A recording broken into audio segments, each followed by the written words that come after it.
Father in heaven, want to thank you for this beautiful day that you have spared our lives to be here, for the blessings of the past week and the past year and the year ahead. We want to thank you for protecting us from the scourge of the COVID virus. We want to pray for those who are sick, those in hospital. Pray for the families of those who have died from this dreadful disease. And Father, we ask that you would continue to bless us and keep us, continue to provide for us and this nation, that you'd continue as we serve you and do your will, that you would keep our minds open and our hearts clear. In Jesus' name I pray. Amen. Welcome, Minister. Yes. So, just want to say, this week is Police Week, so we want to wish the best for our Royal Anguilla Police Force, and as they continue to protect and serve, that God would protect them and keep them safe wherever they are, that we would continue to follow the laws of this beautiful paradise ours, so that we can keep it and then leave it better than we met it for those who come after. Also, this Saturday, the World Doctors Orchestra blessed our hearts and our souls and our minds at the Mount Fortune Seventh-day Adventist Church. And I think all of us who were there, or who listened, or who watched it on the different platforms were truly blessed and amazed at those performances. I felt inadequate that night, that as a doctor, I don't play anything except play the fool, So I think that one of my New Year's resolutions has to be I have to learn to play an instrument, and maybe I can get some help from the permanent secretary and the Ministry of Health, who is avid and accomplished singer, saxophone player, etc. So anybody who knows how to, play an instrument can help me in this year.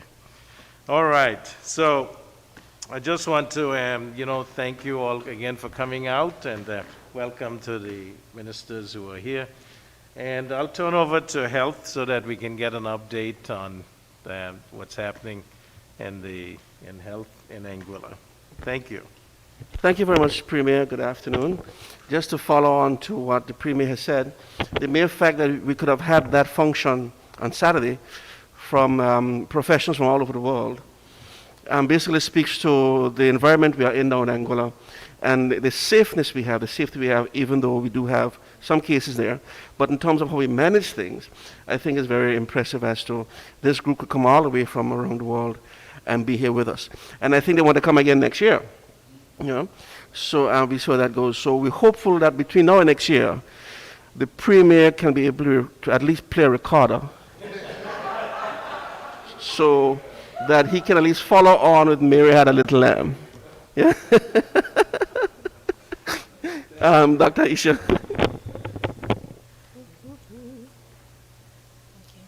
Okay, a pleasant good afternoon. Just briefly, the global overview. Still seeing increases in cases, but the latest WHO report, which is current up to January 18th, is reporting that while we're still seeing the increases, the jump is not as big as the weeks previously seen. You could recall some weeks ago, maybe up to a month, there was a huge increase, up to about 15 million new cases worldwide per week. That was a big increase of 55%. So this last epidemiological week, they have noted 18 million cases per week. And they say the difference now between the 15 and the 18 is 20%. So still large, but not as large. Conversely, with the deaths, we've seen a plateauing.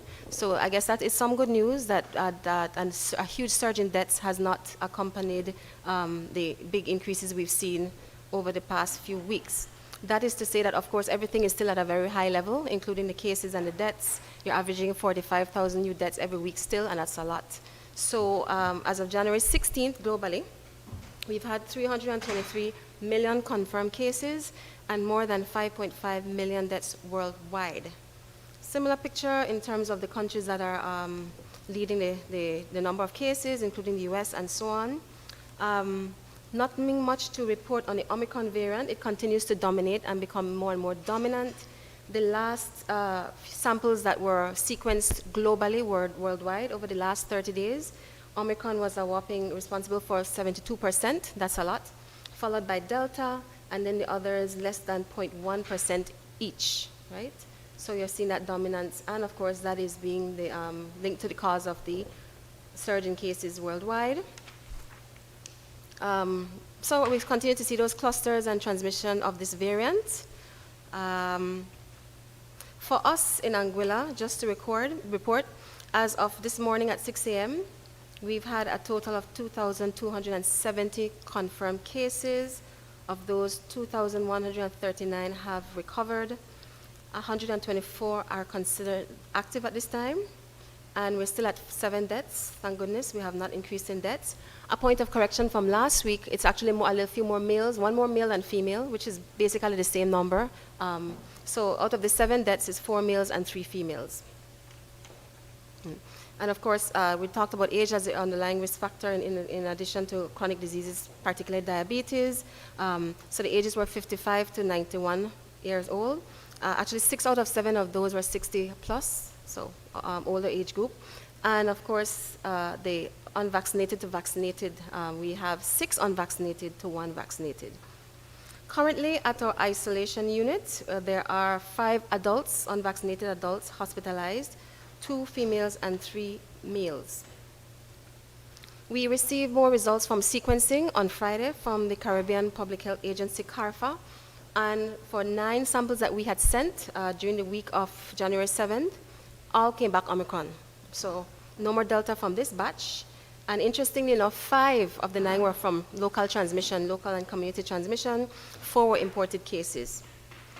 None were ever hospitalized, fortunately, and all are considered recovered at this point in time. And those are samples that would have coincided with the end of December to the beginning of January, January 2nd. We continue to send samples. Incidentally, the sample from the most recently deceased person was sent on Friday, so we're awaiting results for that, among others. You would have noted, I believe it was Friday, we sent out a press release sharing the challenges as this goes on and on, most notably for the contact tracing. So whereas the contact tracing team, understandably, there's going to be a lag. As you get more and more cases to trace, you're going to fall behind in terms of the timeliness of calling people in and so on. We've always had the principle of when we call persons to tell whoever you might have been in contact with, and we do the description to come in. So because we're getting to persons a little later, understandably so, that's why we send that press release to say, to reinforce, get on top of it, send these people in that may have had close contact with you. And of course, you can refer to the press release to see the sort of reader-friendly description of contacts, what we consider contacts. I know that has been another point of dismay and some anxiety for persons, because how do you know you're a contact of a case? So just to reiterate from the press release, that contact is a person who has been close to someone who has tested positive for COVID-19. That's 2 days prior to a positive test or onset of symptoms, and up to 10 days after, as this is when it's estimated that persons are most infectious and can pass on the infection. So as an example, of course, household. Anyone living in the same household as another person who has tested positive or who has symptoms compatible is considered a contact. And you know that our pattern has been a lot of household transmission, so we've seen that. So anyone with the following contacts with persons who have tested positive, for example, face-to-face contact, having a conversation within 1 meter or 3 feet, if you're coughed on by that person, direct physical contact, and being within that 1 meter or 3 feet of a person that's tested positive for COVID for more than 15 minutes at a time or altogether in a setting, right? Okay, of course, if you travel with a person in the same vehicle, we've had a couple instances of that, or plane, you may also be a contact of that case. And just to remind the testing hours available at the Caribbean Commercial Complex from Sunday to Thursday, 7:30 to 11, and Friday from 7:30 to 12. Okay. Now, of course, that testing is free because it's surveillance. Okay. Any questions there so far before we talk about vaccination?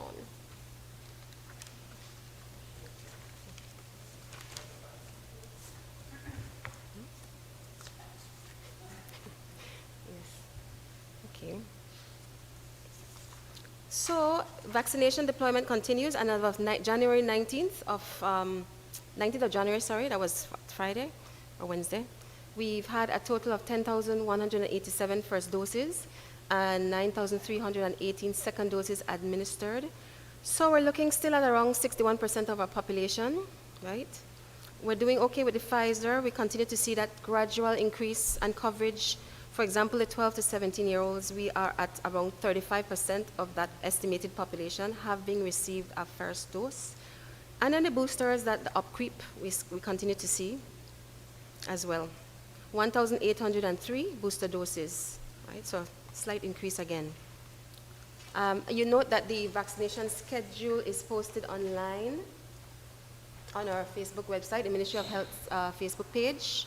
So they have the whole schedule, but for this week, Welch's walk-ins will be Wednesday from 9 a.m. to 12 p.m., Thursday 27th from 12 p.m. to 1:30 and 10 a.m. Sorry, 10 a.m. to 12 p.m.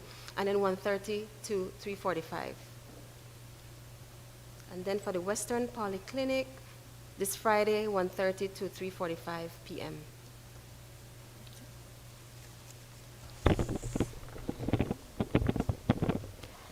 Thank you, Dr. Andren. Just a little bit about vaccination. We still would like the numbers to go up, of course. We are still, that is why we have the clinics open. That is why every chance we get, we give you the statistics. And that is why we want to ensure that persons are aware that we do have the vaccines in Anguilla to be able to cover persons for boosters, and also in the age groups 12 to 17, 5 to 11, we are still working on the logistics of that. We should hear from our counterparts in the UK quite soon. For those parents of children in the age group 12 to 17, you can still register interest online, or you can still make contact with the school or even with the clinics to ensure that your children get vaccinated. We would want to get these numbers up. Certainly, as we know, the protection that the vaccines give is much better than protections that you would get if you were to get sick. We prefer you get the protections through the vaccination rather than getting sick. Certainly, we do not know the course the disease can take. You can certainly come out quite fine at the other end, but it's possible that you can have some adverse results. And I use that word adverse very loosely. So certainly before you get the protections through vaccinations, because you can get the antigen response without getting sick. Of course, sometimes we have some side effects, but you will not get the disease of COVID through vaccinations. So certainly the risks of getting certain side effects are much less with the vaccine than when getting COVID outright. Some people, of course, get many more impacts with getting the disease itself than getting the vaccination. So we hope that parents can listen and encourage, and we encourage them to get their children registered. We now have schools open. Children are now in classes, and we hope to keep them open. And we hope that parents will realize that the best way to protect your children is to have them vaccinated. So for the 12 to 17, we have on island already. It's just basically for children to come and get that vaccination. For the age group 5 to 11, we are still working the logistics of getting those vaccinations here.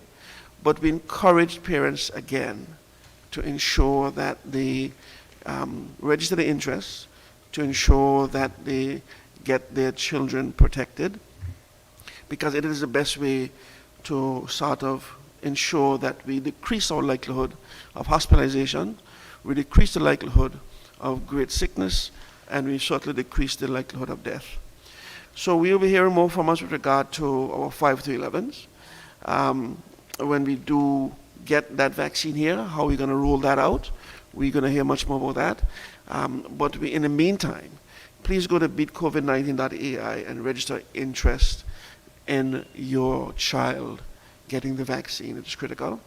And certainly we hope that at this point in time, persons in Anguilla around the world recognize the added benefit of vaccine and vaccinations against COVID and the protections it can give from hospitalization, sickness, and death. Thank you, Premier. Thank you very much. Any questions for the health team? For the benefit of parents who are traveling with young children, can you explain the reason behind quarantining for the time period that you all specified, please? Has to do with the vaccination status or lack thereof, unvaccinated. So you will see the similar thing with the UK, still vaccinating persons that are, quarantining persons that are unvaccinated upon return for 10 days. So we're just based on the science thus far.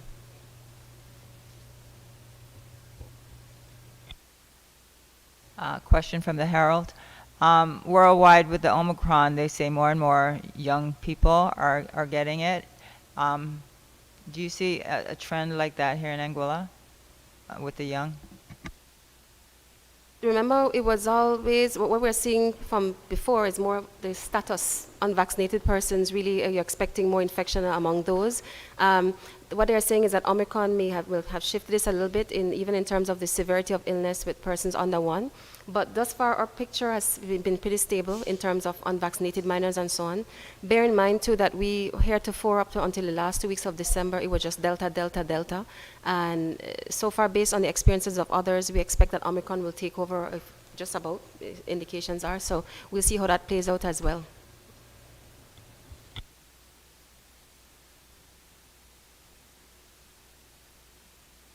Any other questions?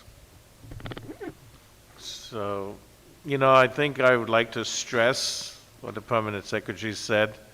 We need to get those vaccination numbers up. We've been, stuck at 60% now for several months, and we do have the Pfizer vaccine is here, which is approved for those 12 to 17. And from the numbers, we know that only about just around 33% of eligible 12 to 17-year-olds have gotten the vaccine. And so I just would like to urge parents to get the eligible children vaccinated. It will help us as we go along to keep the schools open, decrease the chance of infection, decrease the severity of the disease, and certainly this is important as we move forward, learning to live with the virus. We've gone past the trying to eliminate it. We're at the point now where we have to live with it, and it's better if we are immunized, and we have a much better chance of getting through this. So I just want to urge everyone to consider that. And, certainly, if there are no other questions for the health team, I'll thank them for the service and allow them to leave, and we will continue. Thanks again. Have a good one. Be safe. You want them here for that?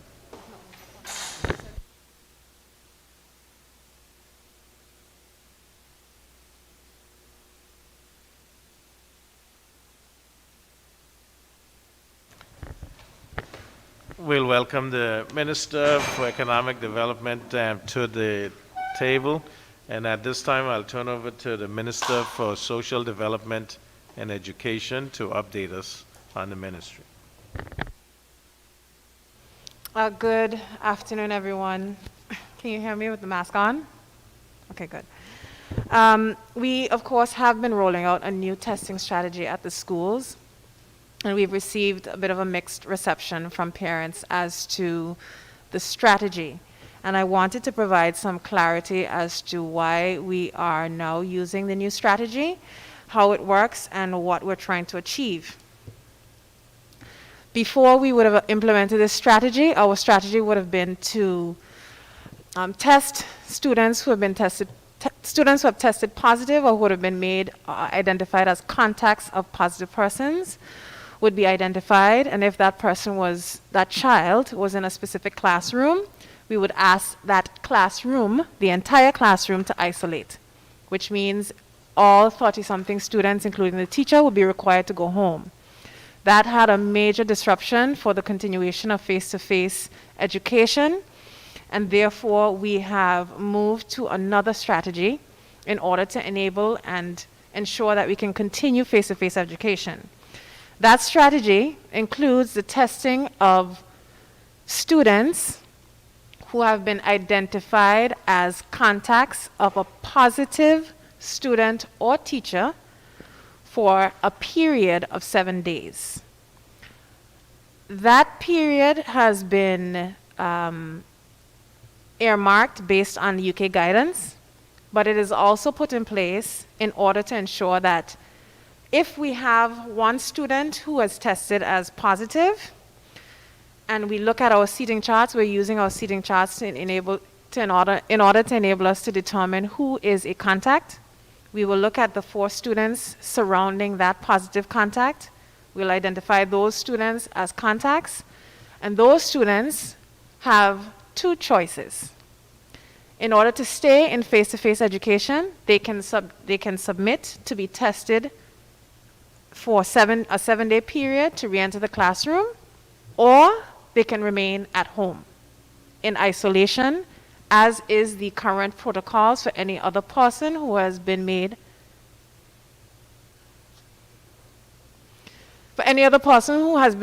identified as a contact. In order to do so, we would need children, if they decide after being identified as a contact, to come to school the next day. In order to enter the school, they must subject themselves to a test. There has been some suggestion that we move to a day 4 test for students after being identified as a contact. The major difference being with persons who have to isolate for a 4-day period and then subject themselves to a 4-day test is that you are not in contact with other persons during that 4-day period. With children who have been identified as a contact, they are returning to the school. Upon receipt of a negative sample, they are allowed to remain in school. So what is the important factor is that that child continues to test negative in order to remain in school. And that is to enable and to ensure the safety of all persons operating within the school system. And of course, we have said that this strategy is one that we're using in order to enable face-to-face instruction to continue rather than shutting down the school wholesale, and to ensure that our children don't have to go back wholesale to online learning, which we know has been a challenge for the past couple of months. So I want to encourage, as the Premier said, parents who have children between the ages of 12 to 17 to take up the vaccination, where our vaccination rate is hanging at 35%, which is the lowest of all British Overseas Territories for our specific age range, and to continue to look at the Ministry of Health's Facebook page for sensitization material, and to answer your concerns in relation to vaccination for students between the ages of 12 and 17. We also have on Wednesday evening and on Thursday evening, the Ministry and Department of Education will be hosting, in partnership with Julie Wilkinson, an international consultant on behavioral issues. She will be hosting the Brave the Rage sensitization workshops for parents at the Rodney MacArthur Ray Auditorium at 5 p.m. on Wednesday and on Thursday. So Julie will be conducting exercises, seminars, equipping parents and teachers with tools as to how to deal with students who are under stress or exhibiting anger issues at school and in classroom, to provide personal support programs to both our teachers and our students, because she is also engaging in some Brave the Rage programs with our students to allow them to have more tailored programs customized to their needs to ensure that we don't have issues continuing of violence and rage within our school systems. So if parents are interested, these events are free to go to. Julie is well known and internationally acclaimed for her work in the Brave the Rage campaign and program. And I would encourage parents to attend.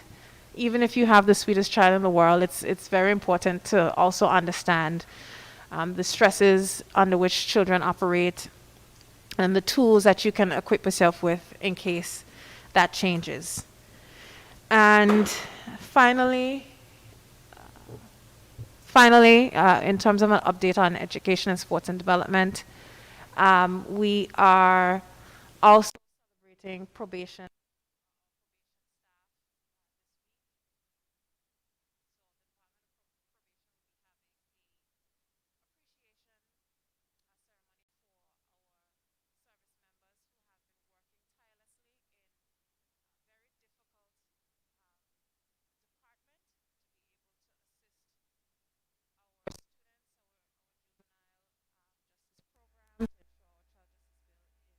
Correctly implemented.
So the students who are identified as contacts, once they submit a negative test, they are allowed to re-enter the classroom following our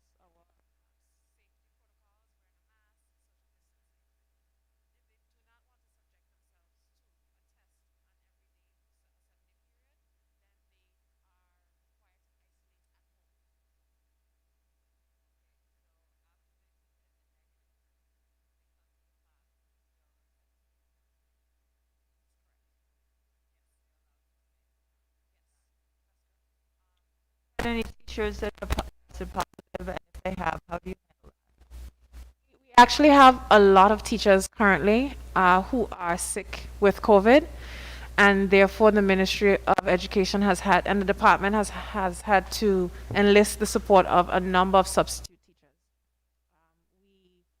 We have quite a few substitute teachers currently functioning within the school system as a result of positive tests by our teachers. So it is a challenge, and it's one that is also causing some financial implications.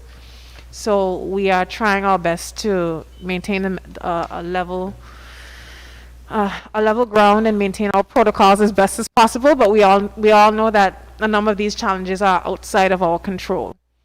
So we continue to enforce our safety protocols. And if we do have persons who test positive, continue to support them as they recover from their COVID-19 infection. And a quick non-COVID question. The probation staff that you talked about that are being celebrated, is this probation staff that's specifically assigned to the schools, or is this just a probation staff within the Justice Department? No, this probation staff would be operating across all departments and ministries. Yes. Thank you. Thank you, Minister. Tourism and infrastructure. Thank you, Premier. Just a quick update on the work going on at the Carteret Boulevard, commonly known as the Valley Main Road. Touring commenced today. Last week, we poured quite a bit of the road and continues today. Also, you will notice that there have been new detours due to the digging up of the road to the south side of Galaxy. If we do remember where Galaxy is, the Parliamentary Drive. See, Brenda's shaking her head. Brenda's too young to remember where Galaxy was. Yes. Parliamentary Drive, where Princess Diana plaque rested. As you can see, also the runabout is in. Also the soil for the plants is also in the runabout. And the road that is digging up is being dug up to the northern side of the National Commercial Bank of Anguilla as well. So we're moving ahead on both sides quickly. We have a deadline of March to have that completed, and it seems as if we are a little bit ahead of schedule, so that's a good thing. But it's going to be a beautiful road, and there's going to be a lot of added features, I think, that for most of us can enjoy. Also, the Blowing Point Ferry Terminal, as you know, is moving along quite well as well. And the Aviation Master Plan is also moving along quickly. We gave you an update last week on that. But also sometime in February, we'll be able to provide something to the public, whether it's in the form of something that is a hard copy or whether it's public consultation, but we'll be engaging in the public sometime in February as it relates to the Aviation Master Plan. As you know, the airport, the airdrome is something that we really want to develop to ensure that we can capture as much of the market that we can, because we all know that even though tourism is key to our survival, it is still underserved, and we're trying to grow that as much as we can. And even in the midst of COVID, we have seen a significant amount of travelers coming to our shows. And while that is the case, there's still a number of cancellations due to the new Omicron variant that has dissuaded certain travelers from taking that particular risk. But we are still seeing growth in the industry, and we can only imagine what it would have been if not for this new variant. But that said, we continue to see growth if you compare year over year. Obviously, we were in a completely different place last year, and we hope to see within the next 6 months, based on the experts that were in the room and experts that are outside of the room, that we can see the virus moving from pandemic to endemic. So hopefully, God will spare us, and we can see a return back to normalcy, the new normal, whatever that may look like.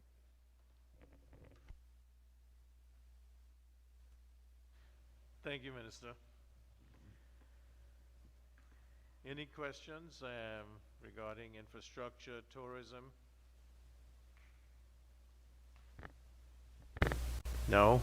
And then I'll go over, well, first I'd like to apologize for the absence of the Minister for Home Affairs, Honorable Kenneth Hodge, who had another engagement that popped up. He sends his apologies. And I'll turn over to Minister for Economic Development, Kyle. Thank you, Premier. Good afternoon. I just have a few updates. The first one being the Chamber of Commerce. They had their annual meeting last week, and that meeting was an election meeting. So I just want to congratulate the new board. It's a very diverse board, and one that I'm looking forward to collaborating with. There's a good mixture of, young and seasoned members, as well as male and female, but as well as members from small business and also big business. So it's a pretty diverse board, and I look forward to collaborating in the near future with the chamber. I'm a big supporter, avid supporter of the chamber. I would have worked with them since 2009, 2010, when we were dealing with the manufacturing policy. So I know and I understand the power that the chamber can possess. We have collaborated with them already in the new Licensing of Businesses Act.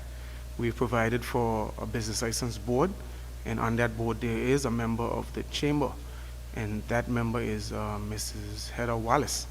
So the collaboration has already begun, and I look forward to this year doing good things with the chamber. My other update is we spoke about waiving the business license fees for ferry boat operators. I brought this to the attention of everyone, I think, a couple weeks ago, just to give a further update. We took it to council last week, and those ferry boat operators between Blom Point and Marigot, who would have paid their 2020 business license, they will be waived. Their 2022 fee would be waived. We're just now waiting for IRD to figure out the system in order to allow that waiver to take place. The Licensing of Businesses Act, in section 19.2, it allows for ministerial orders, and this is our first ministerial order. So that enactment of that act couldn't have come at a better time, where we have given support to the ferry boat operators who have been struggling for 2 years, for the last 24 months. So under section 19.2, it gave us that authority through Executive Council to waive the 2022 business license fees for the ferry boats who would have paid in 2020. So it's not extended to everyone, it's extended to only those that said. The other update from Department of Natural Resources, we are approaching Open Market Day again. It's the annual Buy Local month in February. So February 1st, we would have that press conference at the Agriculture Conference Room at 10 a.m. That's on February 1st. February month is dedicated to Buy Local. The theme this year, it's a food production revolution, an obligation, not an option. So the aim pretty much is to increase local production through technology. It's a month-long event that culminates on the 25th of February with a grand open market day showcase to sell crops, fish, produce, craft, drinks, food, etc. Because of the road improvements that is taking place right now at the Valley Main Road, the Carteret Boulevard, we are still undecided as to an avenue, but most likely it will take place on the agricultural grounds at that road where the mahogany trees are heading down to the agriculture department. So we're looking forward to that again. More information will come as I get updates. I'll continue to update the press and the people of Anguilla. And for me, that's it for my updates so far. Any questions?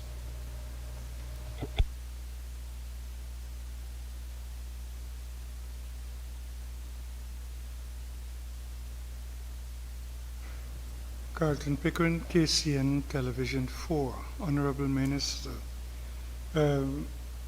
you were at the meeting last week with the AGM for a COSI. You have heard the Treasurer's report about over the years they were trying to get financing in a different form, wherein the then government, were with the chamber to establish a type of allegiance where the chamber can be adequately funded, and that never went through.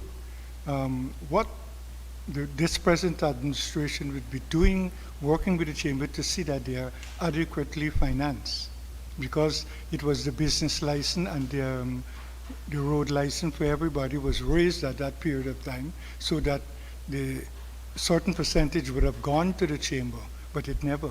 So how would this present administration be working to alleviate that?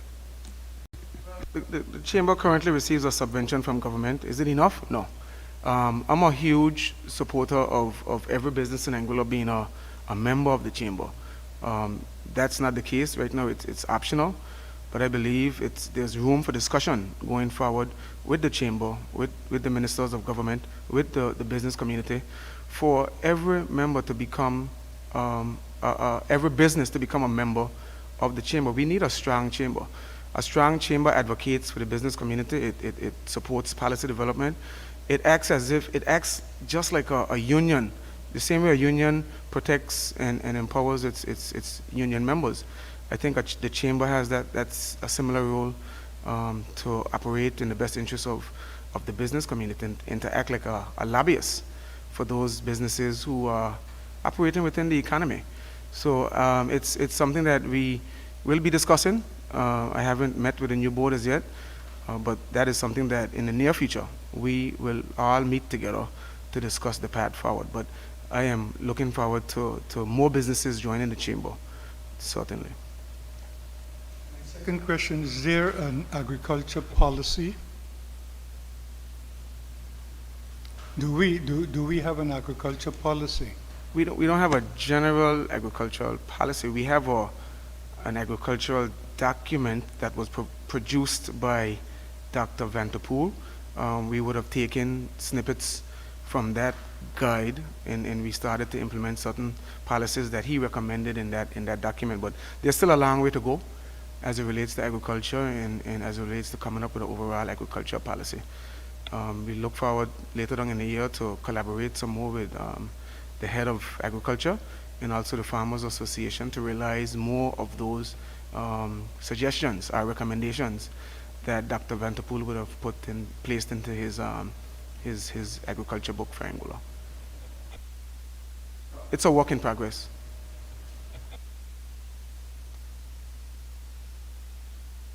Good afternoon. Mr. Hodge, at the last sitting of the House of Assembly, you mentioned a number of initiatives your ministry is currently working on, and you mentioned the gaming legislation. Could you go a bit more in depth in the gaming legislation, how this will work, and where these entities or this entity will be set up? So we're in the early stages of this. We have been approached by several investors to get into the gaming sector. What we notice in Anguilla, we already have lots of gaming taking place. We have the Anguilla Lottery that caters to the local market.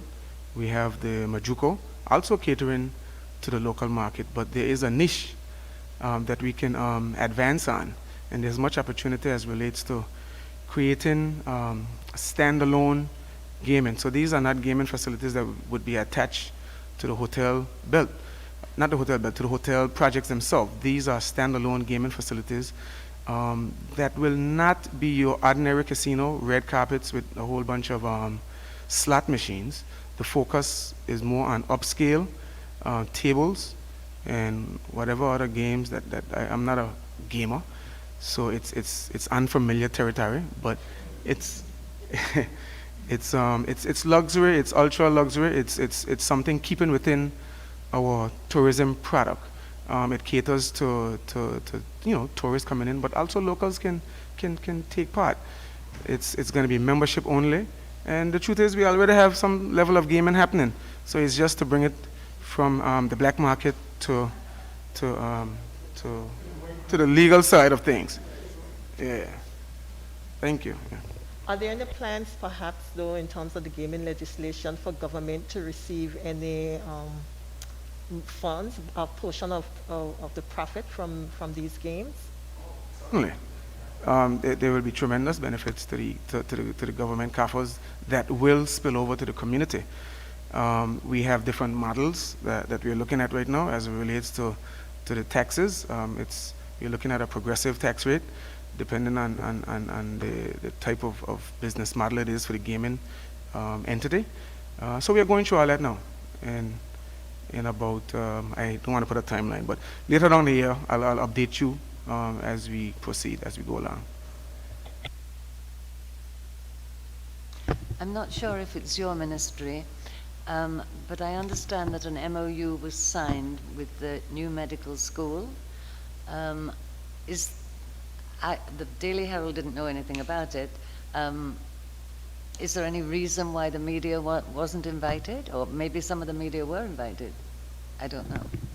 Yeah, it should have been sent out to all media houses. I know it was sent to the Anguillian, so I'm not sure. I'll have to see what happened there. But we can still send it. It's never too late. We can still send that information out to you. It may be a little late, but better late than never. Yeah, sorry about that. I don't just mean the invitation. I mean actually to attend. We used to attend MOUs, but not lately. I don't know.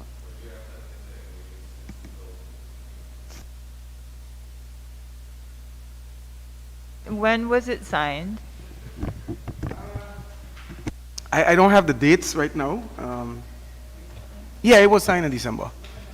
It was signed closer to the third week in December. So around the festive period, around the holiday period, I guess, with all the rush in business, it missed us. So we apologize. Yeah. I may add, the minister didn't include this important fact as it relates to the Chamber of Commerce and Industry. As you know, the legislation was recently amended, and as long-standing members of the Chamber, I can recall as a director on the Chamber, and even as a member of the Chamber, we tried for 5 years to meet with the outgoing administration, and we never could have an audience with that administration. And what we wanted to discuss at the time was exactly what was delivered in this legislation. And since coming to office, we have had so many meetings with the Chamber that on occasion they have had to put off meetings, to cancel meetings, to postpone meetings, because we've had so many meetings with them. And we delivered in less than a year and a half on that critical piece of legislation that, as the minister said before, was 20 years overdue. So I think that is important to know, and the Chamber have a meaningful role in the delivery of business licenses going forward, and this is something that should have been done long time, and for that the minister and the government should be applauded.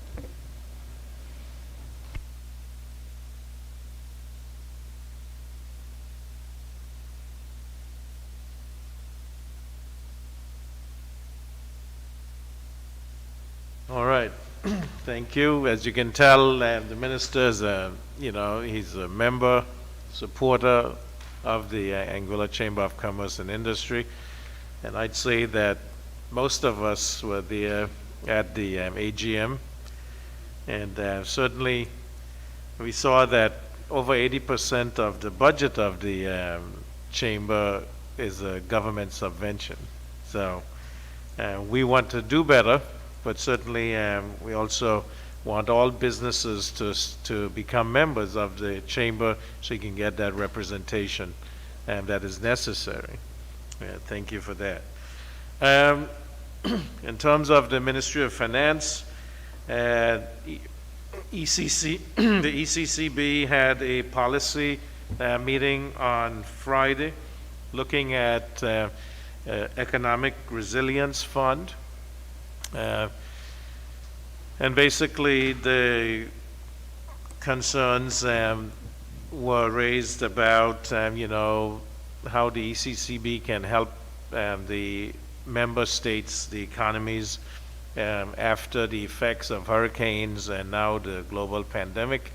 Most of the countries dependent on tourism, which has taken a big hit, if the bank can help. And this was discussed, and there certainly would need to be legislative amendments to allow the bank to be able to assist. But there are some funds that are being developed right now. There's one, the Renewable Energy Fund, which would be funded, through the bank and also with other partners such as the World Bank. And then there's a digital transformation fund to help member states as they go through digital transformation. And we know that that is one of the projects that our parliamentary secretary is interested in, making sure that government services are more accessible and less long lines, ease of access. And certainly DITES, where the E part, E&S stands for e-government services, and they would be working along with that. So these are all funds that will be there to help. Of course, Anguilla, to access these funds, would have to get UK approval because of our borrowing guidelines. And just to clear the air on things that are circulating in the air out there, the government of Anguilla, because we had a small surplus at the end of 2021, we agreed to the deferred salaries for public servants. We decided that we would pay half of what is still owed, and that amount owed was over 4 million, and we paid about 2.7 million. And I think many of the public servants were happy to get that. So thank you very much. And with that, I think that some persons who are malicious, of course, are putting out that the government raised, that the legislators raised their salaries. Now, I'd like to say that that is grossly false and misleading. What has happened is that in 2020, previous administration put in legislation for a 15% decrease in the salary that basically came into effect in July when this administration came into office, and so we were the ones affected by it. And we extended it for the year 2021. However, we decided not to renew that 15% decrease in the legislators' salary. And the reasoning for that is that we have found that there are a lot of persons in the community that are dependent upon the elected officials for help. And that help, it comes in many different forms. And so it was that 15% could go into the general consolidated fund and not tagged for any specific purpose, which we felt in the beginning we wanted it to be assigned for help in the community. We were not able to do that based on the way that the Financial Administration Audit Act is written. So that is what we have decided, that we did not renew the reduction in salary, the amendment, and we will continue to do what we've been doing, is helping the persons in our communities. So you may have heard on the radio that it said that the government raised their salaries. We didn't. Any questions? Dr. Lorenzo, and you spoke about ECCB. Could you tell us when we will be launching the Dcash? I know Anguilla is the last country in the ECCU to do so. Do you have an idea exactly when this will be done? I know that last September of 2021, it was introduced. I don't know that, I don't think it has been implemented as yet. I also don't know that we're the last to do it. That if that's the case, it basically just has to do with logistics, because I do know that we approved that since last year. Honorable Honorable Premier, KCN, I'm happy to hear that the ECCB is now looking at a package to give to these islands, because I could remember last February when I was invited to a virtual meeting with them. That was one of the strongest points I made to the governor then about having a stimulus package for these islands. But I heard you said that Britain will have to, a stimulus package, Britain will still have to give you approval for that? Well, it would not be in the form of, it is a stimulus, but it would be a loan, right? Because the function of the ECCB is to stabilize the EC currency and to protect the integrity of the currency union. And so, based on the legislation that there is right now and the agreements that were made since the 1980s, the ECCB could not just give funds like that as grants, although they did during COVID were able to give 500,000 EC dollars to each member of the currency union for medications and also to get supplies for COVID. And that was a one-off type of situation. So if they do this, it would be in the form of a loan that would have a generous grace period and also would have a low interest rate. Certainly that is something still that would be good for some of the member countries that are right now, have busted the debt to GDP ratios, which supposed to be at 60. That threshold certainly in some of the member states is over 90% and going up because they've borrowed to combat COVID and the decrease in the economies. So certainly,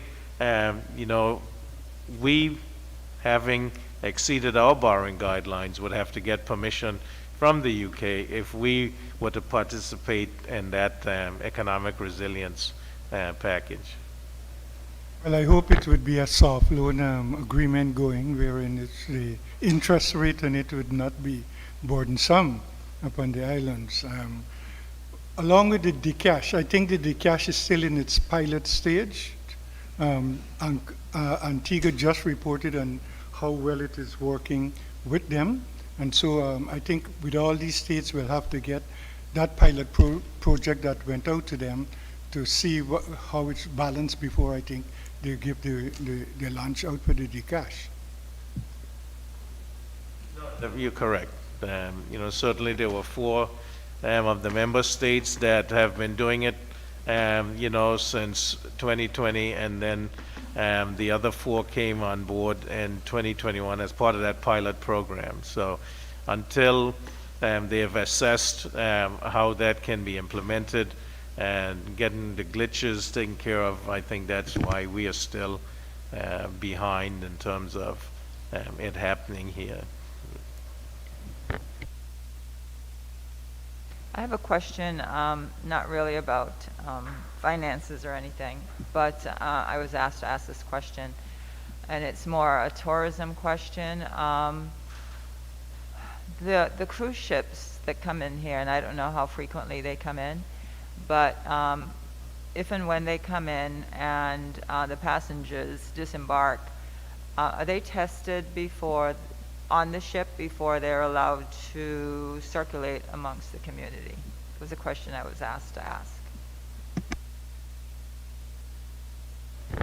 The same usual protocols prevail. The same protocols that populace. You're welcome.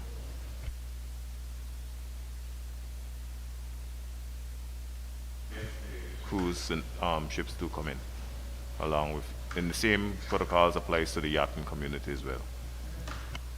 Dr. Webster, in your opening statements, you made mention of Police Week. We know the governor gave an address, and she made mention of the establishment of a security council to address proliferation of guns and illegal entry and so forth, serious crimes. We know about the incident last week, which has been deemed illegal entry. Is there any talks between your office and perhaps the Czech Republic, government of the Czech Republic, knowing that the nationals are from there?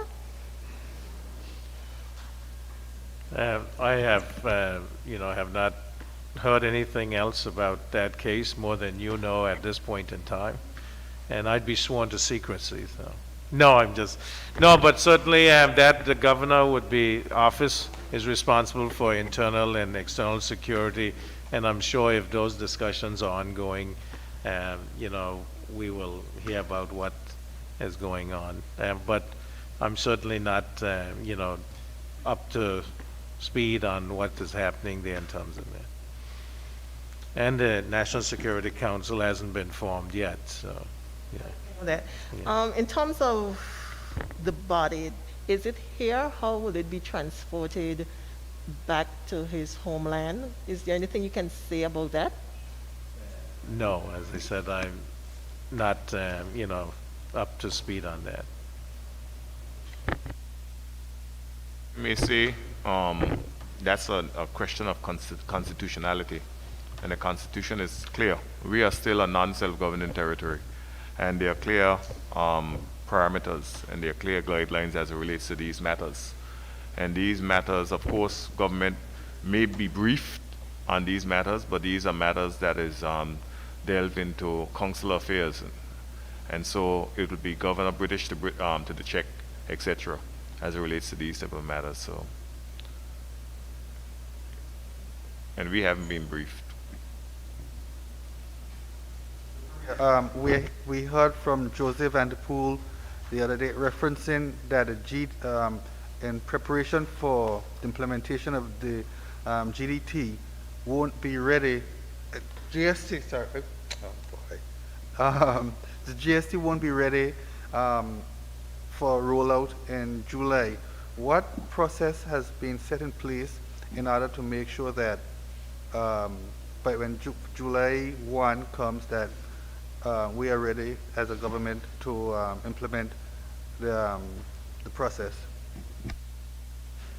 Well, unlike, the single island-wide member, I have a lot more confidence in our public service and the Inland Revenue Department.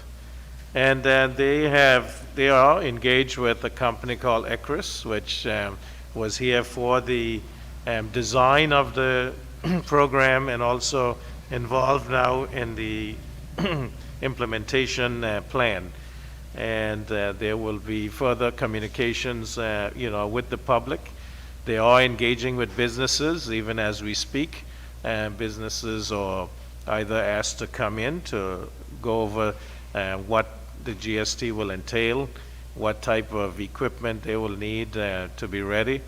And by the 1st of April, 2022, the businesses will know who fall into that category of being above the $300,000 threshold, and they will then start registering those businesses so that by the 1st of July 2022, they'll be ready to start.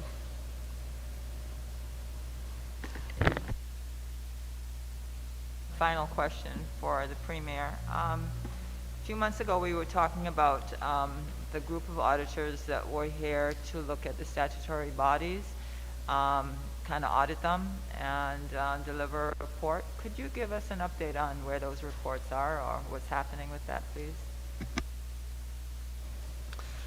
The company was Axiom, and they have, finished their the terms of reference that we're on. The report is still pending, and certainly I will update when it comes to my attention. But at this point in time, it's still pending. The report is pending, yes. Thanks. Any other questions? I think the Anguillian? No? Okay. So I want to thank everyone for coming out. Certainly, it's always a pleasure to have you come out and keep the listening public and also keep the reading public and others in Anguilla and out of Anguilla informed.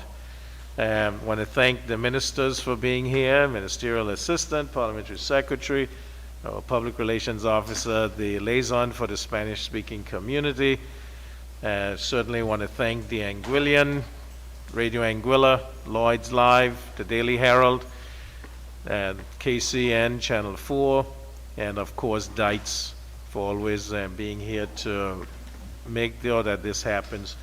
They're an invaluable service that they provide, and we certainly want to say that they're the epitome of what good public servants are, always being there when we call, and sometimes if we don't call them on time, they're still there. So I want to thank you from Dites, and thank everyone, and we'll see you next Monday, God willing.